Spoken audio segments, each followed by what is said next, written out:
পাকিস্তানকে বাঁচতে হলে সন্ত্রাসবাদ নির্মূল করতে হবে, তবে কোনো পরমাণু হুমকিও সহ্য করবে না ভারত।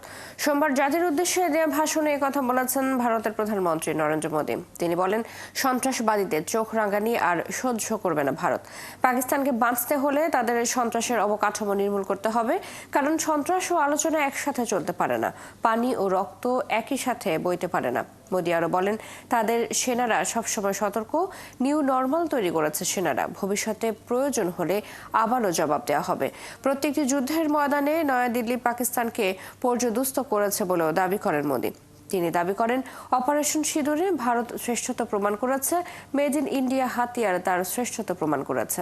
এছাড়া পাক নিয়ন্ত্রিত কাশ্মীর ছাড়া পাকিস্তানের সাথে কোনো আলোচনা নয় বলেও সাফ জানিয়ে দিয়েছেন ভারতের প্রধানমন্ত্রী।